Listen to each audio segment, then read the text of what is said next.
21st century will be the final installment in our series of programs in conjunction with the library's current exhibition, Alphabets, Bedtime Stories, and Cautionary Tales, The Shaping of American Identity. And if you haven't seen it, it is on view in our parking gallery, just kind of on the other side of that wall. It is my pleasure tonight to introduce Professor Bryan Ripley Crandall. Bryan, aside from acting as a dynamic and acclaimed academic and educator, is a dear friend of the Pequot Library. Currently serving as director of the Connecticut Writing Project and as an associate professor in the School of Education and Human Development at Fairfield University, he works to design and implement courses on writing in diverse settings, youth literature, as well as K-12 professional development. He is the recipient of a Divergent Award for Excellence from the Initiative for 21st Century Literacies Research and an Elizabeth M. Pfriem Civic Leadership Award for his teacher and youth programming. He is co-producer and co-host of The Right Time, a national writing project show that unites teachers with children and young adult authors. Before I hand the days over to Professor Crandall, I'd like to take the opportunity to say a few words of thanks. Diverse exhibition-related programming such as this would not be possible without funding from Connecticut Humanities. I'd also like to thank Pequot Library's Special Collections librarian, Cecily Dyer, for working tirelessly to design and curate our current exhibition. Finally, I have to do this. I'd like to bring everyone's attention to our excitingly vibrant birthday celebration, which will take place on Thursday, April 20th at 6 o'clock p.m.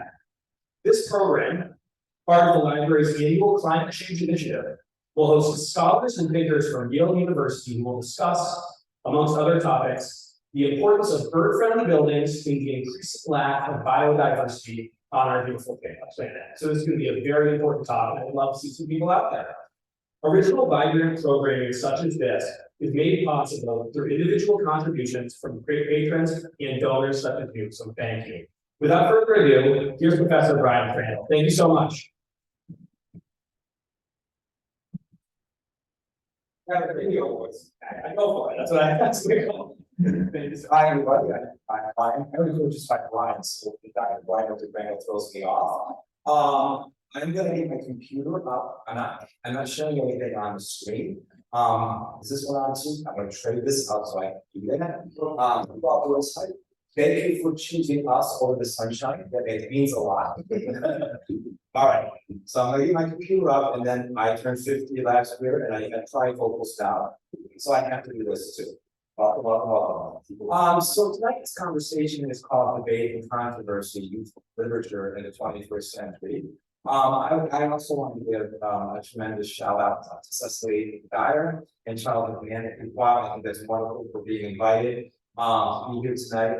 This is dear to my heart. And I'm really grateful to CP Humanities and the Constancy Barber for allowing this to happen. I'm Bryan, as you all already know. And this conversation here is kind of personal to me because lots of things happened in the last few weeks that have made it amazing. I'm super excited to talk, to be part of the Alphabet's Bedtime Stories and Cautionary Tales, children's books kind of shaping of the American identity. So now, a little story. I was in New Haven at Possible Futures. It's a community bookstore, and I go there and I'm buying my books for schools there because they give me a great discount for the diverse schools that I work with. And I come across this book here, which is called Miss Crandall's School for Young Ladies and Illnesses of Color. It's written in sonnet form by Mary Nelson and Elizabeth Alexander, or Mary Nelson, and the illustrations are by Boyd Cooper. Now, since I was a little boy, people would ask me, are you related to Pfriem Civic? And I was born and raised in Syracuse, New York. I taught 15 years in Louisville, Kentucky, went back to Syracuse to do my doctorate, and then ended up at Fairfield University, and did not know there was so much Crandallness in the Northeast region. So as I was reading the book, I started doing the lineage of her to find out who her relatives were in this area. And she was from Canterbury, Connecticut, and it turns out that my great-grandfather, 12 times over, was her great-grandfather, like 5 times, which I think was really fascinating. And we both come from Albert John Crandall, one of the founders of Rhode Island. And I put founders of both because at the time, the Narragansetts and the Wampanoag people, the indigenous people, were in that area. And they are no longer being, there's some inhabitants in that area, but they're not no longer here in the same ways that here, in this area, we have the cognizance of Southern Connecticut too, that these are the lands of indigenous people, which I think is very important to this conversation about premise. So the long story is that this book about poetry, Bryan Crandall, helped me to start doing lineage work and trying to trace my own ancestry heritage. And I'm just absolutely fascinated that that here, you know, at the beginning of this exhibit, they invited Joan DiMartino, who is the museum coordinator and site director of the Bryan Crandall Museum in the Connecticut area, and she was the first speaker, and I get to boost it at the end. And I have reached out to Joan and said, we're gonna be lifetime friends. I can tell you that right now. And she's already invited me to the huge Crandall reunion in Connecticut that I knew nothing about. And there are Crandalls everywhere. I didn't know that. I was the only Crandall I knew. So I would go just flying to my friends in Kentucky. They call me. And often claim, I claim Ripley because it's my mom's side of the family, and I'm definitely more Ripley because I'm part of control. The Crandalls are a little more Buddhist, they're more food, right? And I've always been drawn to working in diverse schools where there's lots of heterogeneity. The school where I worked in Kentucky, we did not track. There was one boy and one girl from each zip code. The diversity was the core of the work we did, and building the literacy journeys of all kids was important to us. So I've been drawn, especially today, if you watch the news, to the debates and controversies around diverse texts. I am constantly fighting for teachers and the backlash against them, and the administrators and librarians for putting representations of the American community in our classrooms, and some people don't want that diversity there. The turning woke, which is one of the children's books up here, is seen as a bad thing, like teaching kids history, teaching kids about indigenous stories, teaching kids about African folklore. Like, they don't want that in our schools, when in our country we should be celebrating heterogeneity and not homogeneity, because that's what the Statue of Liberty stands for and what it's all about. But I realized, and we were talking before everyone arrived tonight, that we have two trajectories in America. One trajectory, it goes all the way back to the primers that are on display out there. This is a white Christian society with values for our children, our people, but then we always have all this diversity that are alongside it. And it was interesting because literacy goes hand in hand with color, right? And so, you know, my personal research is with refugee students, mostly from they're African-born kids. And when I interview them or work with them, if I ask them, like, how do you succeed in life? They'll say, education, education, education. And some of the Sudanese guys I work with will always say, education is my mother and my father. Learning is power. And we know that, most of us in here, actually, we all speak and read and write in English, but for people entering this country, they're not empowered with that literacy yet. And so our primers, our earliest readers with kids become very, very important. I have so much to say about this topic, but I don't want it to be necessarily about me because I get tired of my own voice. And so I asked two colleagues, Latoya, Lisle, and Randall Austin, to join me in the conversation tonight because they're on the ground. They're with young people. They're doing the daily grind 7 days a week. And although they may deny it, it's 365 days a year because you're even thinking about them on Christmas Day, right? Randall Austin is assistant principal for instruction at Kendall College and Career Academy in Norwood. Prior to this role, Austin served as an instructional coach for digital learning at Kendall Academy, Rowayton Elementary School, and Rowayton Middle School, period. Right. Austin holds a certificate of advanced study in educational leadership from the University of Bridgeport and a master's in education from Sacred Heart University. He also holds a Bachelor of Arts in Fine Arts and Legal Studies from SUNY, or just SUNY Vegas, we like our SUNYs, right? Works as a reading and writing improvement teacher at Kendall College and Career Academy, supporting at-risk students of grades K to 5 who are experiencing reading and writing difficulties by using tiered instruction. Previously, she worked as a director of the 5th grade transition program for the Carver Foundation in Norwalk And she taught various grades in New Haven, Orange, and West Haven public schools. I could also say she was a graduate of Fairfield University and a member of the Connecticut Randall private teacher leadership family, and a published poet who wrote about her mom in a book that came out a couple of summers ago. So I welcome them to the stage to join me for the rest of this conversation. While they're walking up here, I see many of you came in pairs. I want you to turn and talk and think. What was that one book you read as a kid? That first book, that one book you read as a kid that made an impact on you? Okay, just talk to each other. Can you think of that first book, that kid's book, or that story your grandma, grandparents, or mom or dad's taught you? Turn and talk.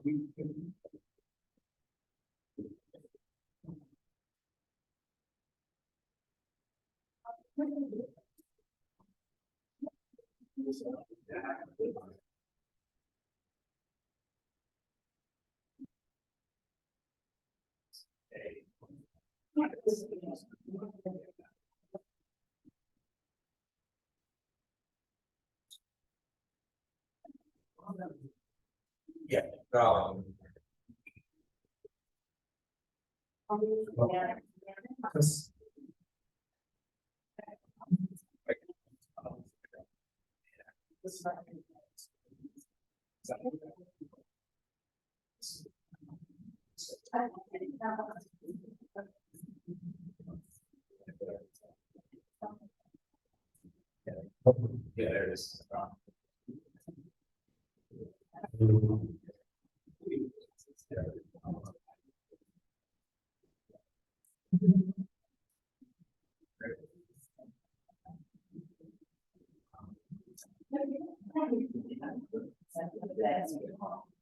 So, are there any educators in Docker? Anybody or us who work with K-12 schools and work with kids? We know the importance of a kickoff, or do it now, or starting it off. For those of us who work with children every day, it's more important to us to get the audience involved than our own expertise.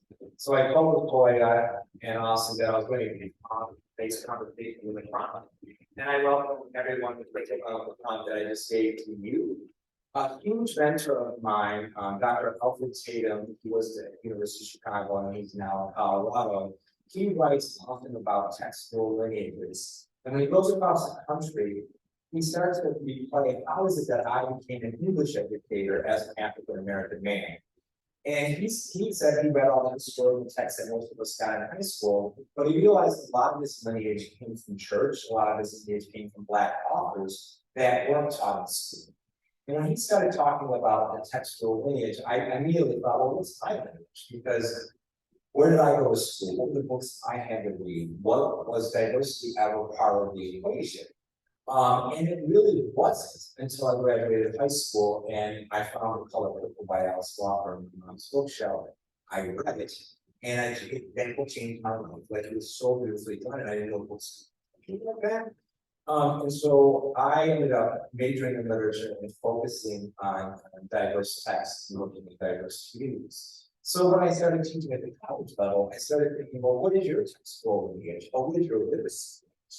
What made you to be the reader, writer, thinker, doer that you are today?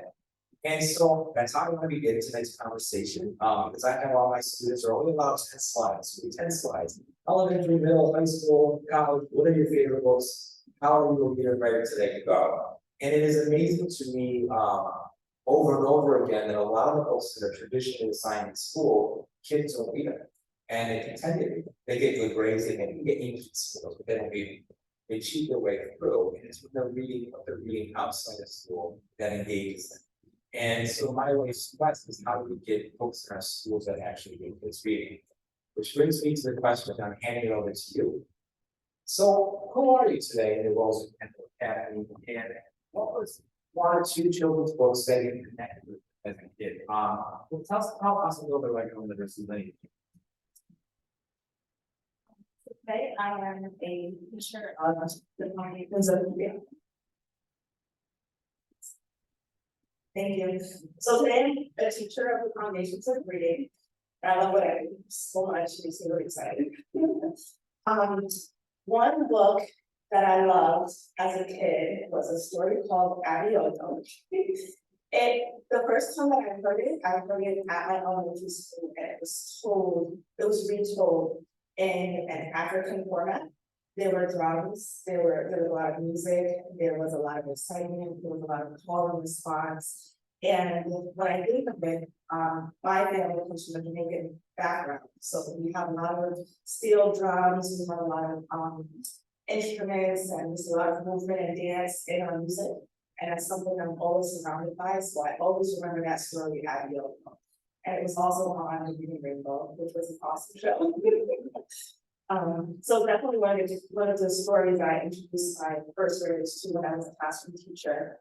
And outside of that, I started to fall in love with research books. I tried. Sideways Stories from Wayside School and a story of Matilda.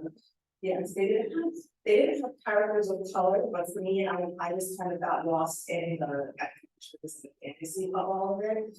And when I moved into middle school and high school, I began reading authors like Terry McMillan, like Omar Tyree, books that I was not reading in school, and books that maybe my parents didn't know I was reading, but it drew me into reading. I mean, my friends and I were reading on the playground.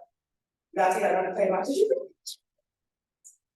That was what brought me to becoming an amazing reader and someone who now reads any type of text or motivational text or text written by many different authors. It was that love for reading that I actually didn't necessarily get in my class. Very tentacles. So I have a little bit of a different story. I actually remember the first book that I ever learned how to read, and it was published in 62, and it's called This Is the House Where Jack Lives by Joan Hellgroner. And I just remember being in my room, and I had a bookshelf, and I don't know where we got the books from. I think just generations passed down, and I'm an artist, so I was always drawn to the illustrations, and this book it resonated with me. I remember the first time I actually got to the last page in the entire book by myself. And so from there, I find that I was more artistically drawn to books. I remember in kindergarten, my first literature experience when I wasn't engaging. I said that I was a teacher and all of that, and what the teachers might have made, like I was quiet, I was reserved. So I remember in kindergarten, I was given the task of drawing the alphabet from A to Z and just like a caricature of the letters, and they hung them up in the room. And I just remember like being proud and typo, and I think that's where it started. I was drawn to Arthur Mark Brown, and now thinking about it, there aren't really any they're animals, so there's no racial cosmic character. They just felt big, it felt diverse. And if you look back and kind of see, like with Francine, there was an episode where her hair she had a back hair day and it was kinky, she kind of combing out, like, so she felt black. I'm like, okay, so she must be a black character. There was another character who mentioned making empanadas for dinner. So just that felt like just an opening into a world of literacy for me. The show, actually saying to our students the other day just in the gym randomly, like, hey, what a wonderful time of the day. They don't know, but it was probably me. And actually took a break from reading for a while. I was not engaged with text. I want to say it was up until fourth grade. And there was just this talk about this book that's getting kids to read, and I went into the library in a book fair, and I'm like, this is some boy out of the room. Like, what is this? Like, why am I reading this? And so I remember I took it home and I read a chapter, and I was like, oh, okay. And I hadn't experienced a text like that before. And so I read a little bit more, and then I'm like, okay, Harry Potter, like this is something that maybe I'm gonna get into it. And so I remember when I was 10 to 17, like that was always a gift for like my parents. Like Christmas, birthdays was like that next book, and they knew like for me that was enough. So I'm sure for them it was like an easy just get like go look in the book and then he'll be satisfied.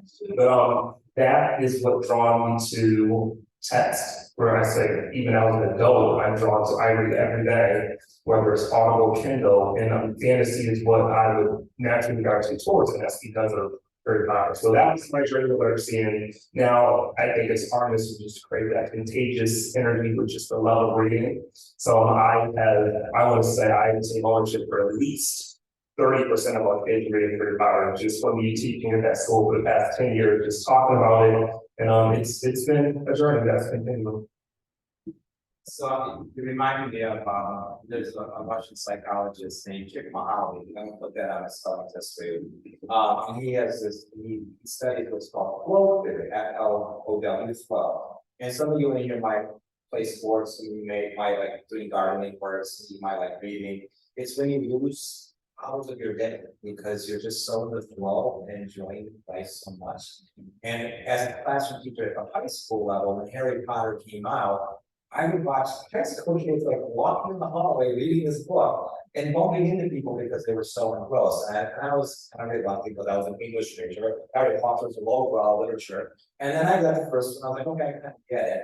And the second one I read it to be cool. And then by third, 3, 4, 5, 6, 7, I was hooked. I was at the bookstore the night before sleeping there too. But I do think we looked at the exhibit beforehand. I actually brought my undergraduates here as well to look at the exhibit, and we were talking about primers. What's interesting to me is that the primers, like ABC books of Great Britain, are different from the ABC books of early America, because early America brought this religiosity, there is the word I'm looking for, to it. And I think that's interesting. I also thought it was interesting that early books have so much farm labor, right, and animals. And several scholars have deconstructed those books because it goes hand in hand with our own racial history, especially the segregationist intentions of our earliest readers. Prudence' brother was a guy named Reuben, who was an abolitionist, and he was in New York City, and he was charged by Francis Scott Key for trying to do work with Black families in the Northeast, and it was brought to Washington, D.C. on trial. Reuben Crandall won that trial. Francis Scott Key lost, but they kept him in jail anyway, and he died there of tuberculosis. When I discovered this because of this book, I started thinking, how amazing people don't know Reuben Crandall. Well, we know Francis Scott Key because he wrote our answer from camp. So when we think about a man who fought plantation and slavery, and we sing to the flag every day in our schools, we're actually celebrating a man who was against people like this being on a panel like this today. And it's amazing. And I started to think about the early primers that we had, and some of the primers that were made for indigenous people, and it was really to knock the Indian out of the Native American. It's just to indoctrinate them to Western Christian values, which is interesting. And my friend Goldie Muhammad, in this book called Best Practices for Adolescent Literacy Instruction, written for those of us who work with teenagers, did this phenomenal job looking at the early primers. And she, in her research, she started questioning, well, how did Black people gain their literacy? And it was through schools like Puritans. It was through some people, house slaves, being able to give access to read and write, and then critical to the rest of the community, which then led to African American literate societies and literacy societies, because they were writing and reading the books outside of the white spaces to be literate. And so she's been writing about, well, that's also important to the narrative of America, because our news and our national reports often like to put a deficit construction on Black and minority readers and writers as non-literate and not school-oriented, when the deficit really belongs on the system and not on the kids, right? Some people call them opportunity gaps. A lot of us talk about achievement gaps. Connecticut has some of the largest in the nation, but there's also discrepancies in who has access to quality books, who has access to quality teachers. Our typical apartheid in Connecticut doesn't help that, because some school systems have much more funding than other school systems. And one of the solutions, I think, for a literate America is keeping good books in the hands of kids. And now we're starting to see that as we've had a decade now where publishers have been putting out diverse books. I mean, they're finding them out, and kids are reading them. In my last years in Kentucky in 2007, we created such a culture that almost all the kids were reading books. They didn't want to learn to read because they were just passing on books to each other. And it was because these books were coming out and were available to them. So I'm getting to my question about excellence, right? So what are you seeing right now at Trinity College and Career Academy? especially with COVID that's come in and affected us, there's still the racial tensions of this nation. You as an administrator, you as a or what are the challenges that you are finding with reading instruction and getting kids to live lives of beauty?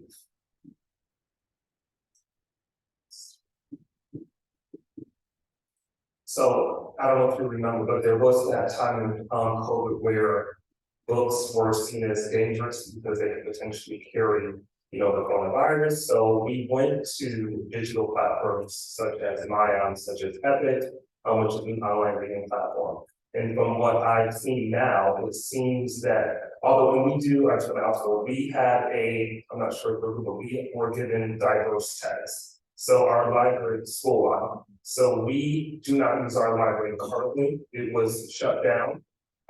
So we took the books and sort of pushed them out into the classroom. So each teacher has a library of diverse texts. Students gravitate more towards your online digital books, Pinkley, Dogman, Cat Kid. That seems to be more popular, that comic book, that graphic novel style. In terms of what we're seeing different, I would say, me as a student and as an adult teacher, educator, and administrator, we now see that there's more access to text with diverse characters outside of Black History Month.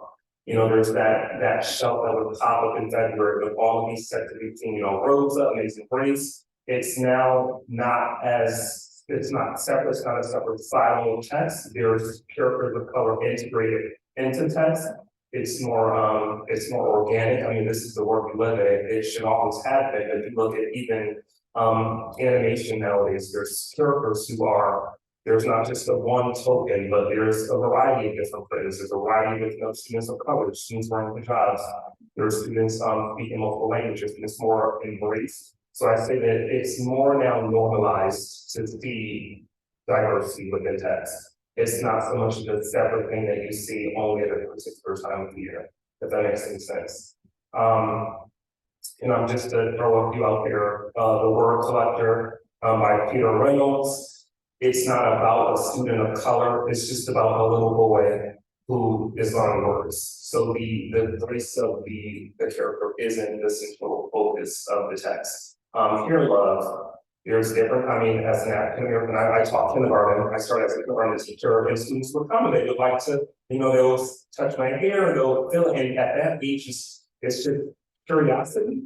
It's like, yes, my hair is curly, my hair is kinky, like your hair is silky and straight, but we have different types of hair. They would ask about how your skin is brown, and just normalizing that. And I think because words are powerful, because the books are powerful, just having those type of texts are so integrated into literacy within schools, it's not so much of a stark conversation when a student does ask that question, but they've been exposed to different types of hair and different types of people. And I'm gonna let you talk about that. And children are curious. We have to create the space and that environment to allow them to be curious and allow them to ask questions. Hard questions, easy questions, any question. And you mentioned something about kids reading outside of education. I was teaching one day, and I was girl, her head was down like this, so I was like, who are you doing? And she looked at me like, she was reading a book.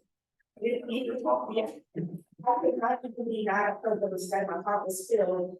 I just look back that she had a book that was so important to her that she didn't want to listen to me. She wanted to be engaged in this book that represented who she was. And so just having diverse books and just giving children access to explore something they didn't even know that they were wondering about, to learn something that they didn't even know existed.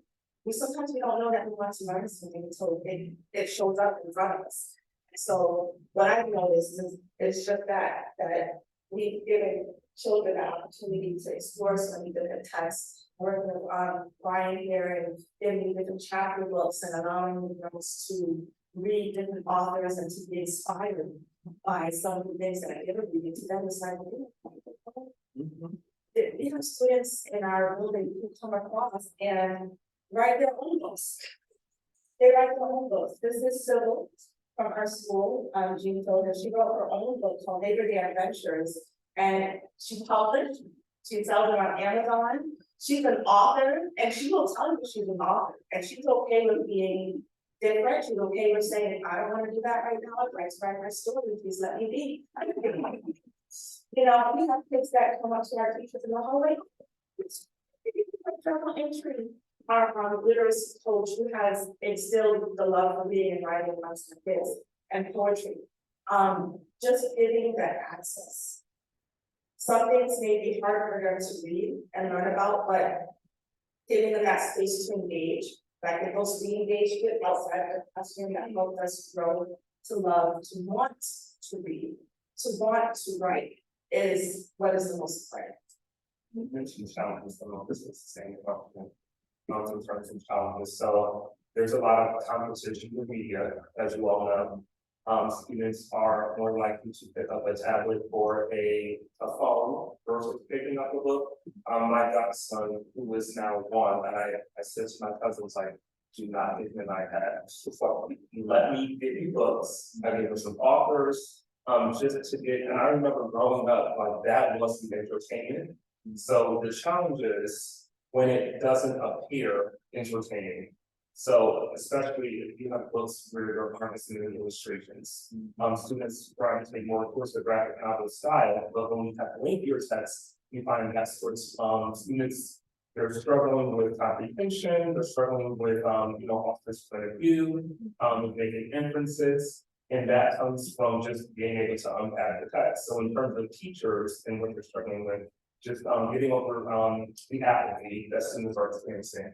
We can say that a lot of the student COVID, we assume it is, but we don't have to say that that is the leading cause. Just getting students excited, finding things that are relevant to them, things that they're interested in, and just using that as the driving force into getting students to actually pick up a book and read. Right. Yes. There's a teacher at our school who had been reading those boys, who had been both boys with our students last year. And she hasn't been able to take it out because she doesn't plan to. And she always talks about the discussions that kids have based on just reading those boys, which is not connected to curriculum, but she's able to bring in some of the standards or the core standards that need to be addressed in author's purpose or comparing and contrasting, to be able to bring those things in. And so just having the kids talk about the politics that's happening now, that connects to the chapter book. So outside of novels, we brought into the classroom to make amazing book studies with kids. And what teachers are using now, sometimes it doesn't lend itself to that in-depth engagement that our scholars need, based on their background, based on who they are. Like teaching towards the student and their families and their history.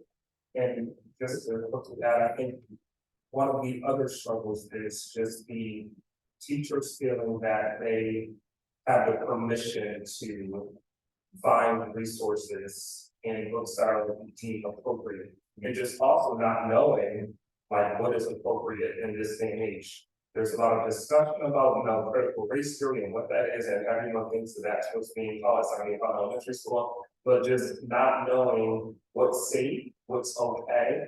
Parents play a huge part not wanting to offend anyone, so I think there's a lot of that as the reality. So if I'm expected to carry out this work, what does that look like? And where do I have liberties and where should I be more cautious? You said several things that triggered several things. One, when I first started teaching high school, you pretty much know the canon of what you had in your high school, and it's still that way today. It's sometimes it's close to trying to teach me back in the 21st century. But I feel valued. What moved me to young adult literature, however, was there's two instances. That one is the media. I taught Uncle the Stats, which I think is a phenomenal book. And I taught the heck out of it, tested the kid with it, and awarded it by watching the movie after 6 weeks. And I remember this one kid down Dominic Smith, after he finished the movie, he goes, "That movie was so good, you should teach the book." And I was like, oh, yeah. And the other thing is there's, I was stressed out on Friday night after working one time for a liberal store, that's what students do. And there's this book that was like a weird yellow color that caught my attention. It was really thin, and it was published by MTV. I was like, MTV publishing books, and it was called The Perks of Being a Wallflower. And it was this really beautiful book that I read it at night. I couldn't put it down. And I said, oh, I have a wallflower in my class. I have a kid who's just quiet. I'm going to give it to him. And it was over the summer. And I think I mailed it to him. By the time they came back to school that year, every kid had read that book because of word of mouth. And of course, I bought a class set, and immediately parents tried to ban it because there's stuff in it that's a little, raunchy, I guess, drug use and stuff like that. And so I just pulled off the shelf and I said, it's there if people want to read it, but I'm not going to sign it. 5 years later, it was assigned to all 8th graders in their district. So I'm like, okay, times change. What we learned from that, though, is we started talking about why would you read that book and not the books that were signing you? And it was because it related to the lives of the living. They understood. And so one of the kids said, why is it that kindergarten to 8th grade we have scholastic book fairs? We go, we order our books, we get excited, our books come, we go, oh, we're all happy our new books are here, but what does that end? And I asked the librarian, she's like, they just don't cater to high school students. So we partnered with a local bookstore, and a kid would recommend the books that they thought should be presented at our school, and the local bookstore would buy those books and come in, and the high school kids would pick books. And by word of mouth, we turned the school around. Everybody was reading because everybody had found the book that they wanted and that's essentially reading. So that's like super cool, right? I do want to point out the National Center of Education Statistics, NCES. Every year I look at that because I want to see the demographics in the ebb and flow of the United States. And I knew by 2030 there was going to be a mass population shift, but it actually came in 2020 when COVID.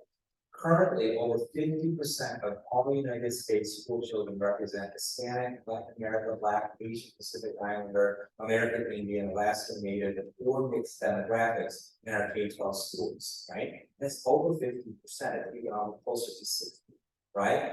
But still, barely 23% of the books published depict characters from such backgrounds, right? As Connecticut native, Jerry Kratz, you should get that on the Pequot library because it's a graphic novel and you will enjoy it.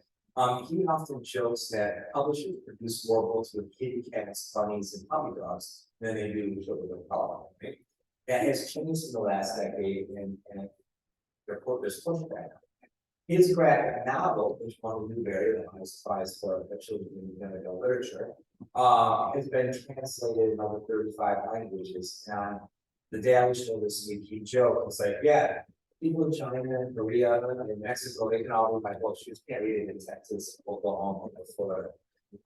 So I'm thinking about representation and how representation matters. And you have such incredible experiences at Kendall with your literacy reading. I know that we use your personal space, we started with Eden's a Voice, Star Child, and you were using so many books to get your kids reading, writing, and loving to learn. And I also know that Randall these after school book clubs and that have turned into lunch squad clubs. So yeah, so I wanted to talk about that and what you were finding with what books best for kids. So I actually read during COVID, we had a family book club and we read Rooted. And I went in not knowing what it was about. You've seen things on social media, but we ended up inviting our niece and nephew who are now 15 and 21 actually, they have the same birthday since you're part. We had some very deep discussions, and this was all from this graphic novel, which appears to just be, just another dialogue kid, but it really gets deep. So when we do a literacy intervention group every day of the week. So I take a group of about 6 students and we have book talks. So we read Newton, we actually got to the second book. And in my office, there's African American, Hispanic, Haitian, Indian, Ukrainian. This was all one group of 6 kids. And then just having the discussions that we had and just bringing light to things that they had no idea about, explaining how there's different types of Black. Like, what does that even mean? Or how being light skinned and what that means in the Black community and colorism overall and what that means, and just certain references to culture, stereotypes. And I'm realizing within this book club, which were students who were pretty strong readers, this was more so for comprehension, but there were some concepts they'd never been exposed to. There were ideas that they've had for the first time. So me being an African American principal, which is still not in as useful as I appear, which is still I'm not gonna tell you what I am, but just having the context of my perspective as an African American and what that means, with this character, what he's saying, it does bring out things that I realized that needed to have been said, or at least at some point within the structure of your career, they wouldn't have these conversations. So new kid, the newest one, which is Class Act, we started with 6. We finished it after the group was over. Kids wanted to come back and finish the other book. In this third cycle, we're reading Lemony Snicket, but their students, the newer book is coming out. So they're asking me, can we still get together to read the newest book? And just because I'm very animated, I think sort of much performers college, I sort of cultivate the excitement about books and just tell them about, you know, the books that I've read, and just when we stop and have discussions, just like, did you guys hear that? Or did you feel it? Like, do you know what that means? I like to write on everything right now, just right now. What are your thoughts? And we have some really in-depth conversations, so they don't want to leave. And just, I think it starts with just and I don't know what the original question was. Yeah.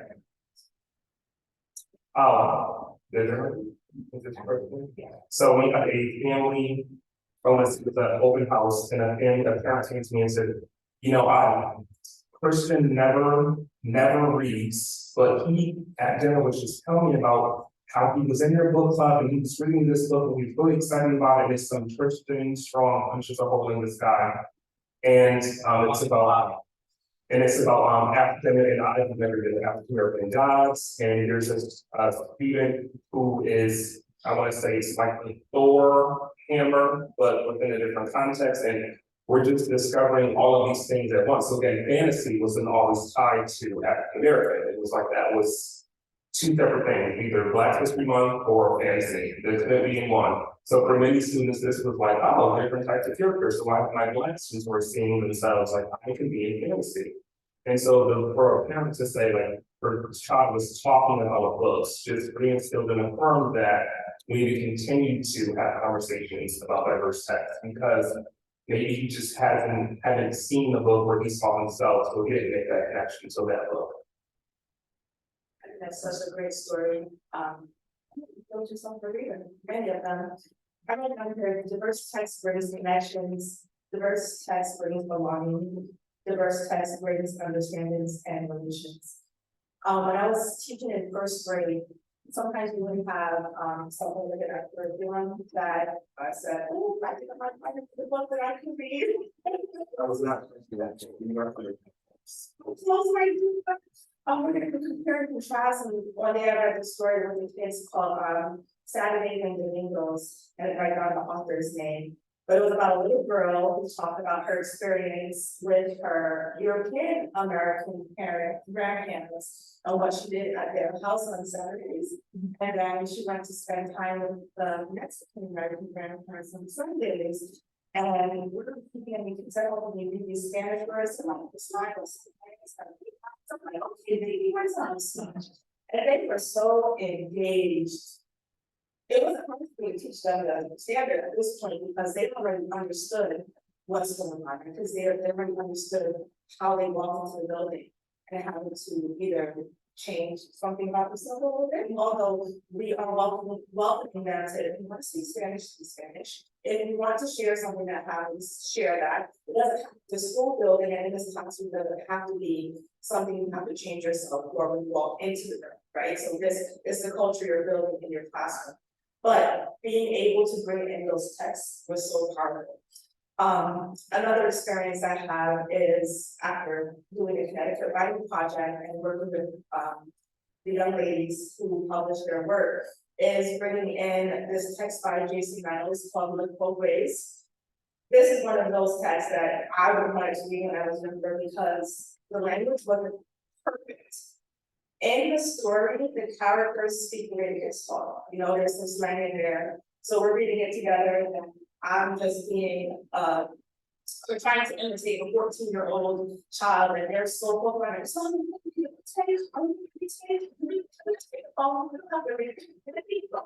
just wanted to continue reading on their own. And so my experience with diverse books is bringing it in where it didn't necessarily fit and where it wasn't said that this is what is going to happen, but bringing it in where I saw it needed to be. And being able to like just feel the freedom to make a change.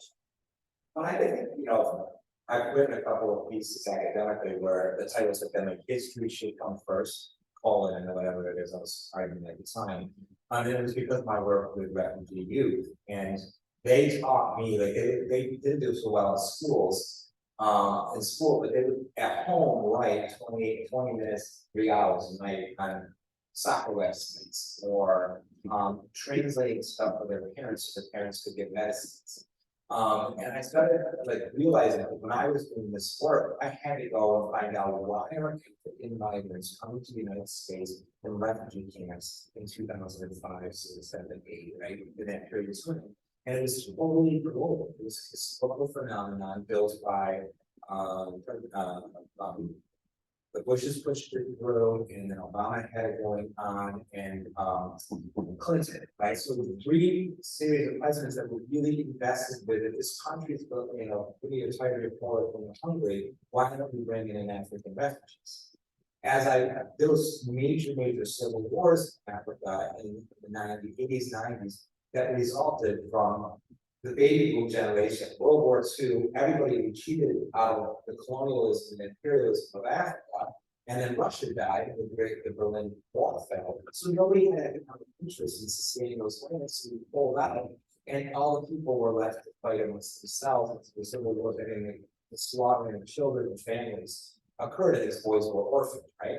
So as I'm trying to write the dissertation about these kids and their securities, I realized Western Americans are not white, they don't know these histories. So it's not even go read a book on, you know, the Somali War, or what happened in Liberia, or the Sudanese conflicts. So I had to go with all history to figure it out. And I realized history should come first. These kids live this, right? And they're amazed that in America, that we might have a story about them in the shells in a middle grade, you know, classroom. When they lived it, they could just tell you the story. And it makes me think that all kids have these stories, and all young people have their heritage.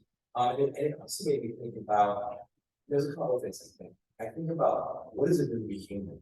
We don't have a human theory. You know, we have feminist theory, we have Marxist theory, you know, we have critical race theory, which to me is just critical thinking. And if you're a critical thinker, you're gonna be critical of racial constructions in this country. And it just made me think about like storytelling. And I interviewed a woman named Natasha Bowen on my show, and she wrote a book called Spear the Sea, which is billed as a retelling of The Little Mermaid. But she's a high school teacher in Cambridge, England, African birth, right? She was obsessed with The Little Mermaid and wanted red hair, wanted to be a white girl. And so she everything in the house was Little Mermaid. So she set out to write a Little Mermaid for her. And as she uncovered more and more, she learned that Hans Christian Andersen took that story from African folklore. Mermaids are actually an African tribal, you know, in Western Africa, the storytelling people who live by the sea. So he retells it more true to the way it's told in most countries. And I said to him, I think about Disney and the Empire of Disney and the money that Disney makes. And here's this moment who's like unraveled. Wait a second, this is global history that actually belongs to, you know, right? And it just makes me wonder, like, what other stories don't we have available to kids? Another narrative that I'm very fond of reading is the representation of disability, right? You know, I was always taught to slack dis from ability. We all have abilities, but we all have disabilities. And one sense trouble is our disability.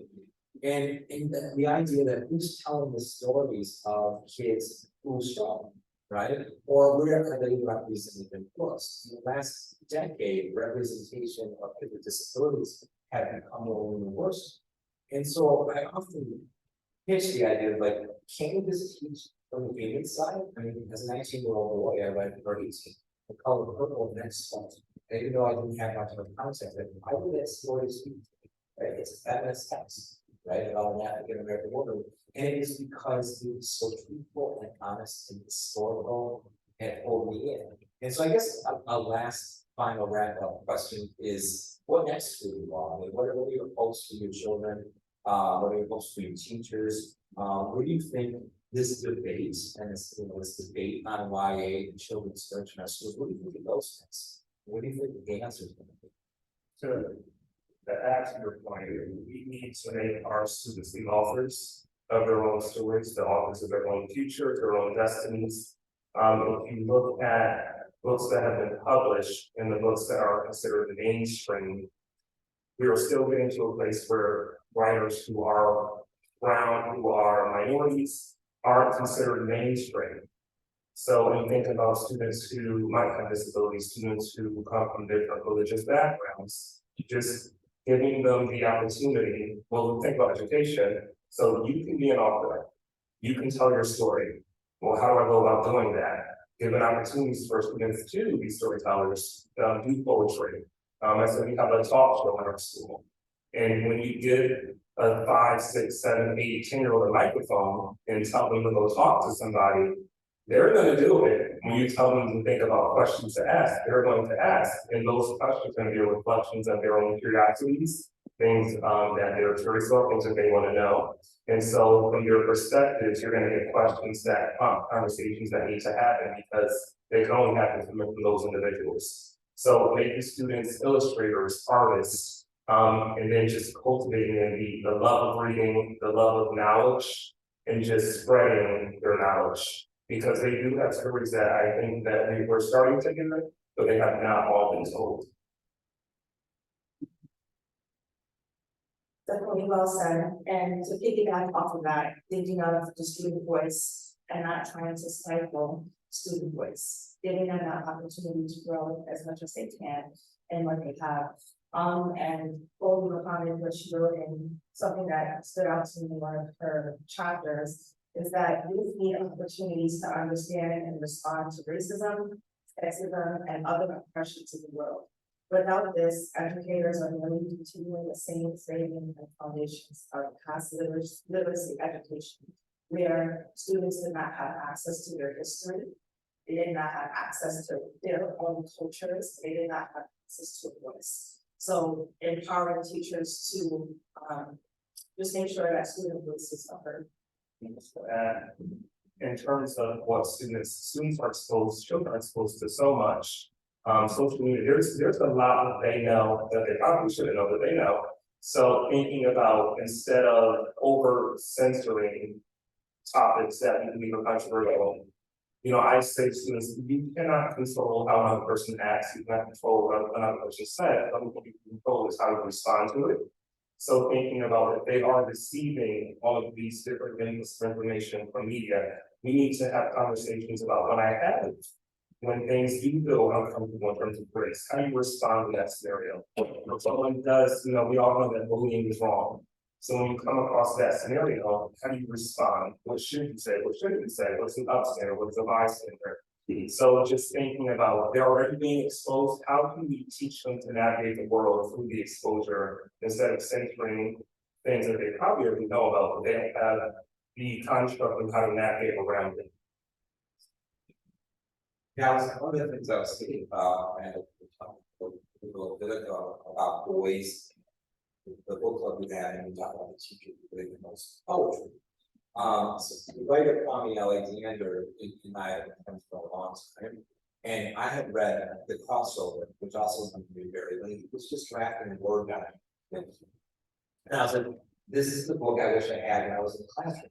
Because it's telling the stories of basketball, it's telling the stories of what boys are thinking about, it's telling the stories of parents and children, and it's written in poetic form, and it's digestible. And I would totally put that in April, during National Poetry Month.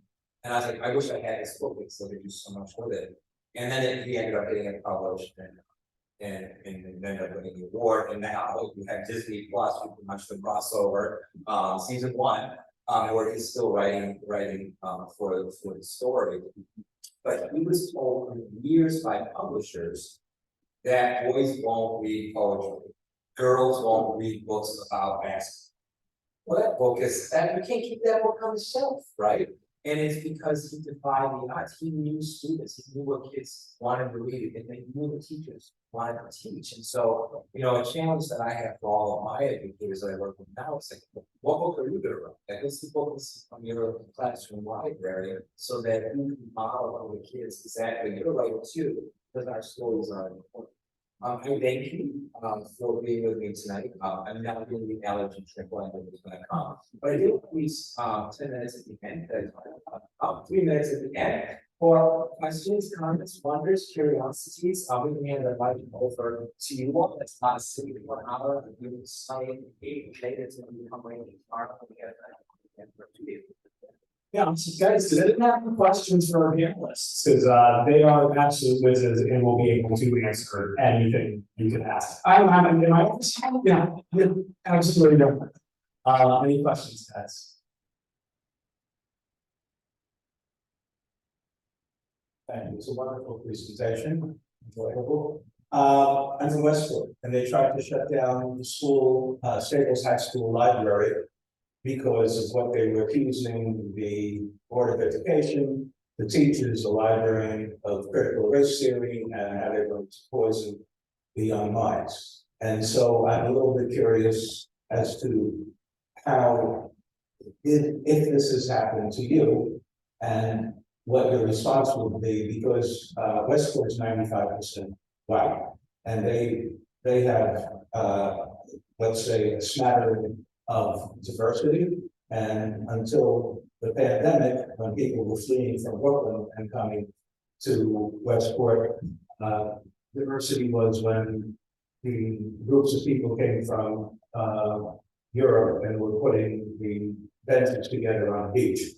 And so how would you respond to that? Because it was a big issue in Westport and it was overruled, but it continues. Yeah, it's a great question. Absolutely. Yeah. So there's a lot of ways to respond to that, and I actually have a couple of what I call candidates on this file and what's going on across the nation is reference. To Connecticut's credit, by state law, Hispanic African American studies is supposed to be a part of every school's curriculum. It is something that is being assessed. To the nation's credit, starting in 2024, you cannot be certified as an educator unless you can prove diversity initiatives to educate all students. So keeping stories from our libraries, or keeping our history from our classrooms, is denying students the right to literacy. That's crime. This is kind of I mean, my mom always says, Bryan, when you ever since we're 20, you've been telling me there's gonna be a day that we're gonna have this reckoning where whiteness is gonna reach, like, really pull back and do everything in its power to maintain its white hold on this nation. And I've always said, if this nation is to survive, we have to invest our democratic ideologies into the diversity of this nation. We have to allow access to more people.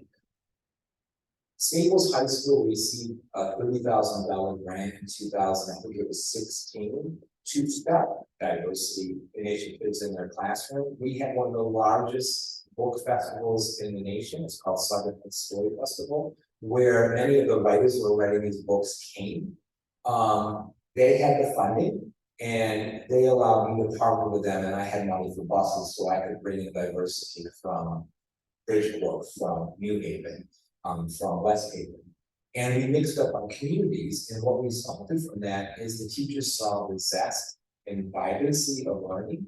They wanted to maintain that throughout the school year. So a large part of my job now is to get books into the hands of classroom teachers. They can use these computers to have kids interact in classroom spaces. And I'm finding funding to bring them together 2 or 4 times a year so they can have conversations with kids who are different from that. Now, I'm sure in the hands of the people protesting the Board of Education, they will probably hate that because they don't want their kids exposed to other.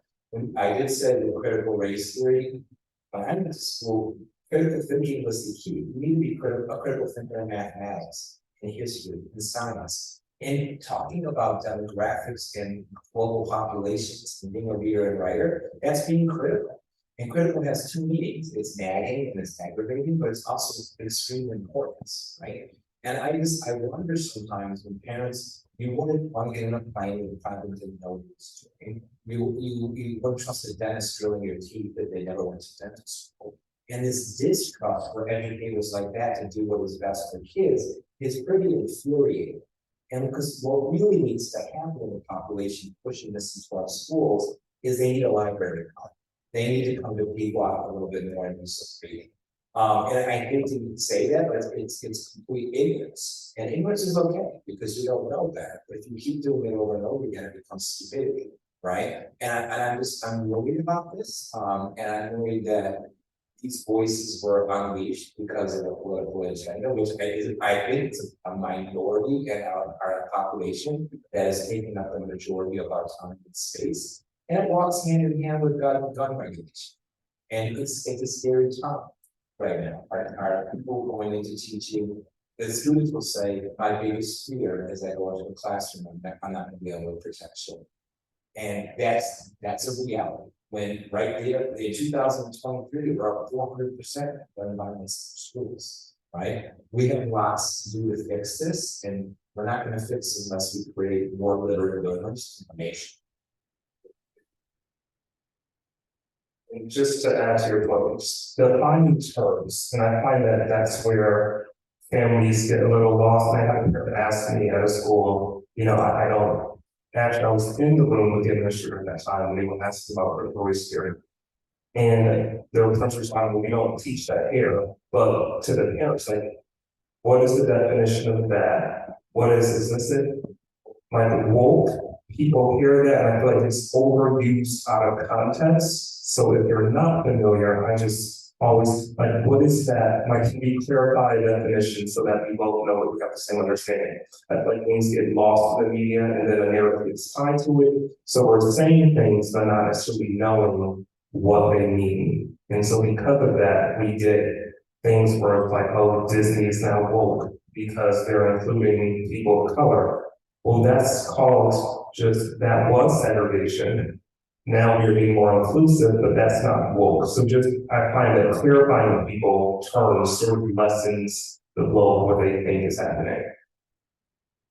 And when I hear that libraries are being shut down to censor where kids have access to, our kids have access to the phones.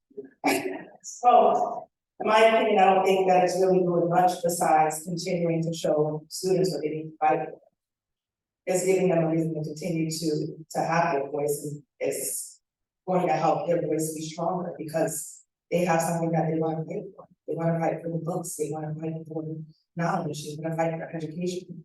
And if it closes down, they still have access to everything in the news, they still have access to society, they still see what is already happening with their partners. The conversations happening with adults and dinner, and one of the things, I was thinking about too is I've always been an urban school educator, so I used to tell people I've had culture shock twice in my life. The first time was when I taught in Japan, because I went to Delhi to be in Japan, just be. And I really could see where everybody's headed, and it scared me. And I had culture shock working at Fairfield University because it is predominantly white. I never was in the classroom teaching all white students.